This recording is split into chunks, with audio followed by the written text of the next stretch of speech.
Bonjour, bienvenue dans cette vidéo YouTube où je vais vous expliquer 15 phrases, 15 questions que vous allez pouvoir utiliser dans vos conversations en anglais. Qui dit conversation, quand vous parlez à quelqu'un, dit forcément question. Quand vous voulez discuter avec quelqu'un, lui renvoyer la balle, vous allez pouvoir utiliser des phrases, des questions que vous allez pouvoir lui poser pour pouvoir amener la conversation à continuer. Si vous connaissez par cœur les 15 questions que je vous ai préparées dans cette vidéo aujourd'hui, vous allez grandement vous faciliter la vie parce que vous allez pouvoir les sortir de façon automatique. Mais avant de démarrer dans le vif du sujet, regardez dans la description de cette vidéo YouTube, je vous ai préparé un programme sur un mois gratuit que vous allez pouvoir télécharger pour vous remettre à l'anglais. Alors on va démarrer tout de suite avec la première question, l'équivalent de comment ça va ou ça va en français.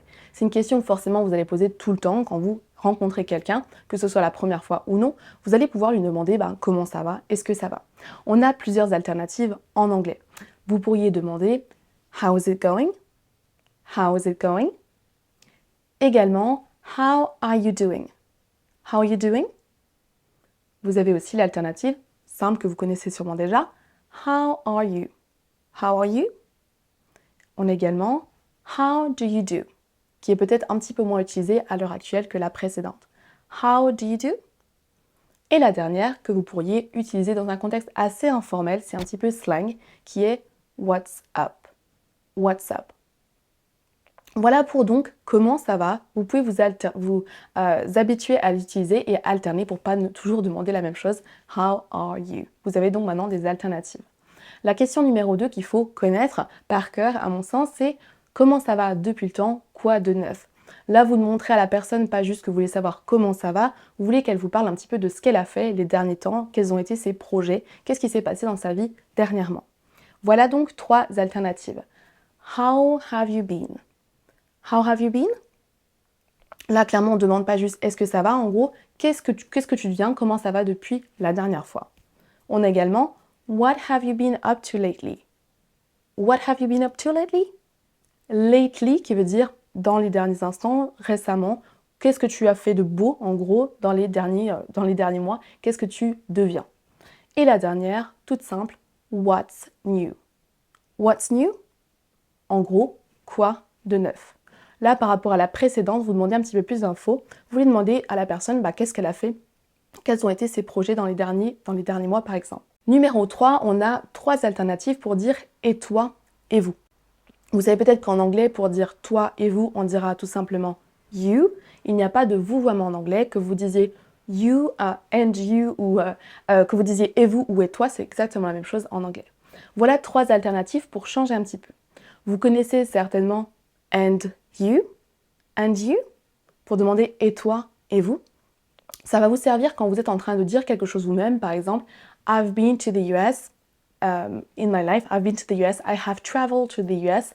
Vous dites à la personne en face de vous, je suis allée aux États-Unis. Vous voulez demander à la personne en face de vous, et vous et toi. C'est une idée pour lui relancer la balle, pour lui poser la même question. Vous pourriez donc dire and you, la classique, la plus simple, mais vous avez 2 autres alternatives que vous ne connaissez peut-être pas encore. La première, how about you? How about you? How about you? Qui est exactement la même chose que and you. Une troisième alternative, what about you? What about you? Vous avez donc soit how, soit what. What about you? How about you? Vous pouvez donc varier avec ces alternatives pour relancer la conversation et demander à la personne en face de vous si lui ou elle a fait la même chose que vous. How about you? What about you? And you? Numéro 4, une autre question que vous pourriez avoir envie de poser. Est-ce que te plaît? Est-ce que la France, ça te plaît? Si c'est quelqu'un qui voyage en France, par exemple, est-ce que le français, ça te plaît? Est-ce que tel plat, est-ce que la gastronomie française te plaît? Etc. Là, vous allez pouvoir demander des choses sur les goûts de la personne à qui vous parlez. Voilà comment poser ce genre de questions. Vous prenez « Are you enjoying ?» et vous mettez quoi derrière? « Are you enjoying Paris so far? » Are you enjoying Paris so far? So far, ça veut dire jusqu'à maintenant, jusqu'à présent. Quand vous demandez « Are you enjoying Paris so far ?» vous demandez par exemple à un touriste « Est-ce que jusqu'à présent, Paris lui plaît ?» To enjoy, c'est un verbe qui veut dire aimer, adorer. Are you enjoying Paris so far? Vous pourriez demander aussi « Are you enjoying your new home? » Are you enjoying your new home? Ce serait la même chose que de demander do you like your new home? Mais quand on demande are you enjoying, on accentue sur le fait que c'est en cours, c'est un process parce qu'on a mis ing. Donc là, vous pouvez modifier cette phrase à toutes les sauces pour demander si à la personne à qui vous parlez, est-ce qu'il aime ou elle aime ceci ou cela. La question numéro 5 est idéale pour pouvoir demander un petit peu plus d'informations sur les goûts de la personne à qui vous parlez. Là, on va pouvoir demander est-ce que tu as lu, vu, regardé un film, je ne sais quoi, récemment que tu me recommanderais. On pourrait demander par exemple des recommandations sur des livres, sur des films, sur des endroits à visiter par exemple. Voilà la question que vous pourriez poser. Have you watched any TV shows or movies recently that you'd recommend? Have you watched? Là, on va utiliser le present perfect. Have you watched any TV show or any movies that you would recommend lately? That you would recommend. Là, vous recommencez peut-être would, qui est le conditionnel. You would recommend. Tu recommanderais. Have you watched any TV show or movies recently that you would recommend? On pourrait également demander Have you read any interesting book recently that you would recommend? Vous pouvez mélanger, changer, vous n'êtes pas obligé de parler de films ou de livres, vous pourriez changer pour autre chose. Have you read any interesting books recently that you would recommend? Est-ce que tu as lu un livre intéressant récemment que tu me recommanderais? Ça vous permet de parler de vos goûts littéraires ou goûts cinématographiques avec la personne à qui vous parlez. Numéro 6, on va pouvoir demander est-ce que tu as déjà fait ceci ou cela? Est-ce que tu es déjà allé aux États-Unis? Est-ce que tu as déjà goûté tel plat? Est-ce que tu as déjà visité Paris? Est-ce que tu es déjà allé dans le sud de la France? Etc. Là, vous allez de nouveau utiliser le present perfect avec la structure de phrase have you ever plus votre verbe au participe passé. Have you ever plus ensuite vous faites votre phrase en fonction de ce que vous voulez dire. Par exemple, have you ever visited Italy? Have you ever visited Italy? Avec ever, on va toujours utiliser le present perfect. Have you ever? Et là, vous mettez votre participe passé derrière. Have you ever been to London? Have you ever been to London? Est-ce que tu es déjà allé à Londres? Have you ever learned a foreign language? Have you ever learned a foreign language? Est-ce que tu as déjà appris une langue étrangère? À vous ensuite de modifier la phrase, vous conservez have you ever et vous mettez ici le participe passé. Soit c'est un verbe avec ed, comme par exemple learned, s'il est régulier, soit c'est un verbe irrégulier, comme par exemple have you ever been to London? Et là, il faudra regarder dans vos verbes irréguliers, dans votre tableau des verbes irréguliers. Si jamais vous devez répondre à ce genre de questions, vous pourriez utiliser ces deux petites phrases. Yes, I have ou no, I haven't. Vous pouvez bien sûr dire yes ou no, mais si vous voulez faire une réponse un tout petit peu plus longue sans forcément faire une phrase complète, vous avez le choix entre yes, I have ou no, I haven't. Si jamais vous voulez faire une phrase plus longue, vous pourrez utiliser soit yet, soit never, soit already. Je vais vous donner des phrases d'exemple. I have never been to London. Je ne suis jamais allée à Londres. I have never been to London. Là, vous voyez qu'on conserve le present perfect. I have already visited Italy. I have already visited Italy. Ensuite, I haven't read this book yet. I haven't read this book yet. Quand on dit not yet, on dit pas encore. Donc là, on sous-entend que non, je ne l'ai pas lu, mais je pense potentiellement le faire. Et la dernière, I have learned German at school. Donc dans vos phrases de réponse, vous pouvez utiliser never, yet ou already si vous le souhaitez. Petit conseil en plus, pensez à utiliser le passé simple si jamais vous dites quand est-ce que vous avez fait l'action en question. Si vous dites j'ai visité Londres par exemple il y a l'an dernier, là vous précisez quand, on n'utilise plus le present perfect, mais on va utiliser le passé simple. Par exemple, I traveled to London last year. Là on met last year, on précise quand, donc on n'aura plus le present perfect, mais on aura bien le prétérit. I traveled to London last year. I went to Italy 2 years ago. Là, on précise quand, c'était il y a 2 ans. Avec ago, il faudra toujours un prétérit. I went to Italy 2 years ago. Le dernier, I read this book last fall. L'automne dernier, j'ai lu ce livre. On précise quand on l'a fait, donc on va mettre du passé simple. I read this book last fall. La question numéro 7, vous allez pouvoir demander à la personne à qui vous parlez quel est son travail, qu'est-ce qu'elle fait dans la vie. Là, pareil, ça va vous permettre de démarrer une conversation sur potentiellement le métier de la personne. Vous avez différentes variantes en anglais comme en français. Vous pourriez dire « What's your job? What's your job? What do you do? What do you do? » Ou la phrase plus longue « What do you do for a living? What do you do for a living? » Avec ces 3 questions, vous demandez tout simplement qu'est-ce que tu fais dans la vie, c'est quoi ton travail, c'est quoi ton métier. Numéro 8, c'est une phrase toute simple, une question toute simple. Pourquoi? Quand quelqu'un vous explique ce qui lui est arrivé, je ne sais pas, des vacances annulées par exemple, et vous lui demandez pourquoi il s'est passé ceci ou cela, vous allez pouvoir utiliser 2 alternatives. Soit tout simplement why. Why. Vous pourriez dire toute la phrase complète. Why did you cancel your vacation? Vous pouvez reprendre la phrase que la personne vient de vous dire. Si je vous dis I cancelled my vacation, j'ai annulé mes vacances, vous pourriez demander why ou why did you cancel your vacation? Mais vous avez une autre alternative qui est how come. How come? Quand on prend ces 2 mots ensemble, c'est exactement la même chose que why. Why did you cancel your vacation? Why? How come? Vous allez donc pouvoir modifier vos phrases en fonction de ce que dit la personne. Vous pourriez dire aussi « How come you cancelled your vacation ?» À vous donc de jongler entre « why » et « how come ». Vous pouvez utiliser la version courte ou la version un petit peu plus longue. La question suivante, on va partir dans des questions plus hypothétiques. On va demander à la personne à qui on discute « Si jamais tu pouvais faire ceci, qu'est-ce que tu ferais ?» Voilà la structure de phrase. « If you could », là on rajoutera notre verbe « What would you do ?» If you could, on ajoute quelque chose, what would you do? Là ici, could et would, ce sont des conditionnels. On demande hypothétiquement qu'est-ce que tu ferais, qu'est-ce que tu changerais, etc. Voilà des phrases exemples.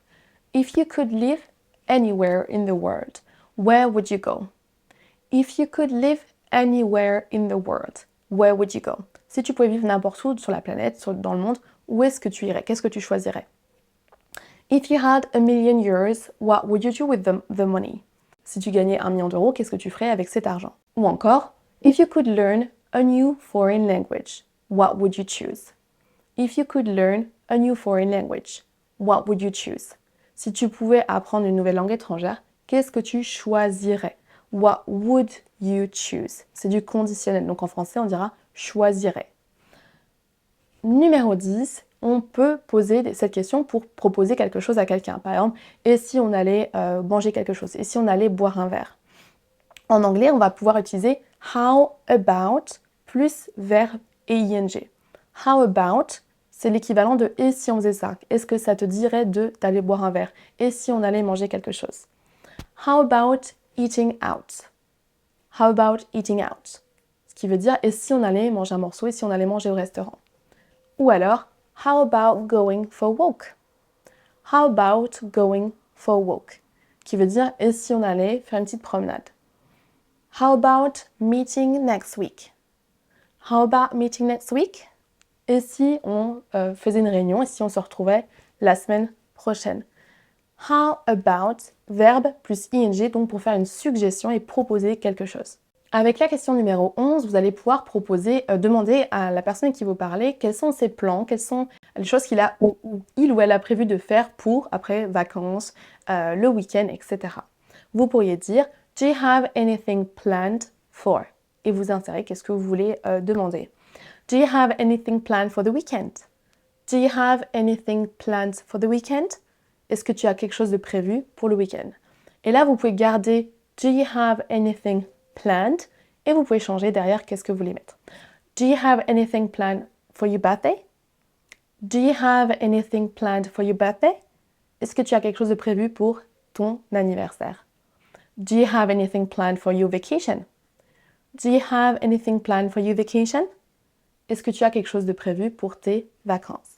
Le mot vacation est plutôt utilisé aux États-Unis et le mot holiday plutôt en Angleterre. Vous pouvez choisir l'un ou l'autre. Holiday ou vacation. La question numéro 12, on va poser une question sur les préférences. Là, on va demander quel est le meilleur ou la meilleure. Et là, vous direz quoi? Livre, film, restaurant, pays, ville, je ne sais quoi, que la personne a expérimenté.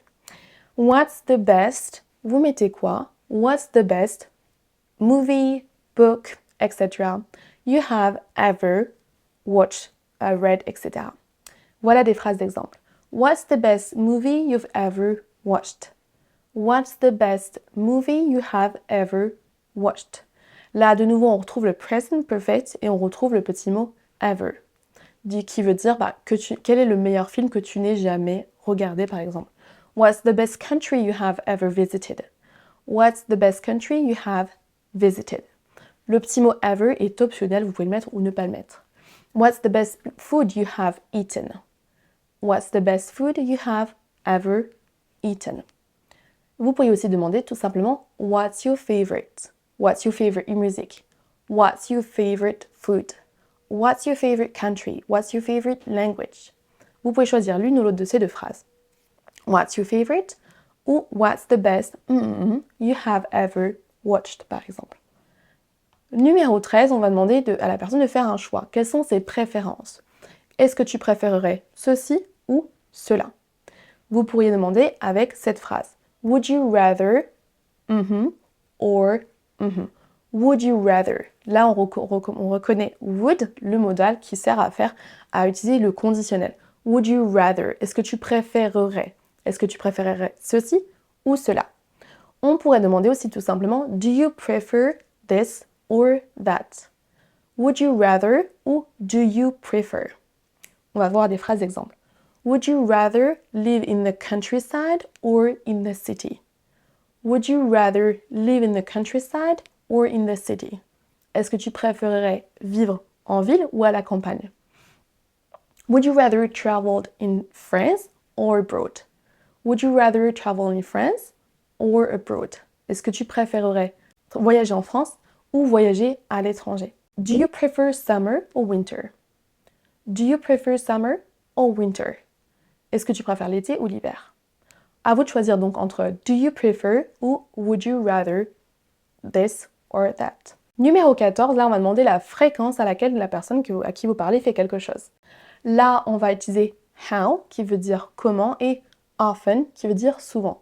How often. Quand on les met ensemble, on demande tout simplement tous les combien tu fais ceci ou cela. How often do you go for a run? How often do you go for a run? How often do you eat out? Tous les combien est-ce que tu manges au restaurant? Do you go to the cinema often? Une autre alternative, soit vous dites how often do you go to the cinema? Ou do you go to the cinema often? Vous pouvez choisir l'une ou l'autre de ces deux alternatives. Et la dernière question, tout simplement, is it your first time here? Is it your first time here?